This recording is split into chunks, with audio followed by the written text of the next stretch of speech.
গেল যে কত টাকা খরচা তোমাকে প্রথমে আমি বলে দিচ্ছি। হ্যাঁ বলো। কত টাকা খরচা দেখে নাও। 1 মিনিট ক্যামেরাটা বন্ধ করো। প্রথমে দেখো 58,000। 58,000 এটা হচ্ছে ইন্স্যুরেন্স 1 নাম্বার। 2 নাম্বার হচ্ছে ট্যাক্স। হ্যালো, হ্যাঁ ট্যাক্স হচ্ছে 24,000। এটা হচ্ছে ফিটনেস, যদি ম্যাচিং ভালো না থাকে, ম্যাচিং যদি লাগাতে হয় হ্যাঁ তাহলে ফিটনেস 8,500। হ্যালো, fitness, 1 বছরে। হ্যাঁ তারপরে বেঙ্গল পারমিট বছরে 2,000 টাকায় ধরো। হ্যালো, হ্যাঁ তারপর ন্যাশনাল পারমিট, হ্যাঁ তারপরে ধোঁয়া চেক, এটাও ধরে রাখো। এটাতে যে বাঁধবে না, অসুবিধা নাই সেটা না, এটাও 200 টাকা ধরে রাখো। হ্যাঁ তারপরে হচ্ছে এটা হচ্ছে টায়ার, সব থেকে মেন জিনিস যেটা সেটা হচ্ছে টায়ার। তারপরে হচ্ছে ড্রাইভার ক্লাসের মাইনা।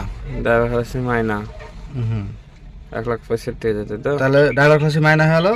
তারপরে হচ্ছে খুরাকি, 1 মাসে একটা গাড়ির মালিক কত টাকা খুরাকি দেয়।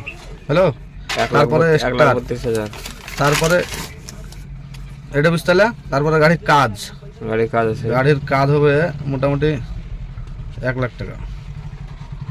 হ্যালো, হ্যাঁ গাড়ির কাজ হলো।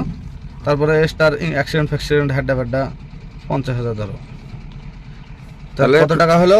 7,68,200 টাকা। টোটাল খরচা 7,00,000। 7,68,200 টাকা খরচ। এবারে বাদে, এটা কিস্তি বাদে। এটা হলো কিস্তি বাদে। এবার যা কিস্তি হবে সেরকম মানে করবে। এবার যা কিস্তি হবে গাড়ির মডেল দেখে, হয়তো দেখাচ্ছে সে 7 বছরের গাড়ি না 5 বছরের গাড়ি, মডেল দেখে। কিন্তু একটা 12 চাকার কিস্তি বাদে এই টাকাটা খরচা আছে। আর ইনকামের জিনিসটা এটা ধরো নেক্সট ভিডিও মানে 4 নাম্বার মানে আমাকে আজকে আর বোঝাচ্ছো না কত টাকা মানে কি খরচা বছরে, এটাই বোঝালে কত টাকা ইনকাম হবে গাড়ি থেকে সেটা পরে ভিডিওতে বোঝাবে, তাই তো? অবশ্যই পার্ট 4 করবো, মানে অনেক বড় হয়ে যাবে, নাহলে অনেকজন বুঝতে পারবে না।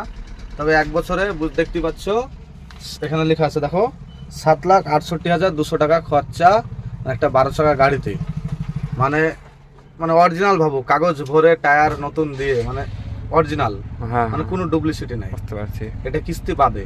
এর ইনকাম কত টাকা হবে আর কত হবে না, এটা অবশ্যই পার্ট 4 করবো।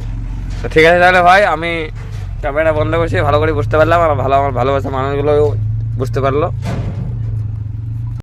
ফাইনালি দোস্ত, আমার বড় ভাই ভালো করে হিসাবটা বুঝিয়ে দিয়েছে, আমার মাথায় ঢুকে গেছে। সেজন্য আমি বড় ভাইকে আমার তরফ থেকে মাঞ্জা পয়সা, নিজের পয়সা খরচ করে এনে বন্ধুর জন্য, আমি কত কষ্ট করছি দেখো, বন্ধুর জন্য হিসাবটা বুঝিয়ে নিলাম।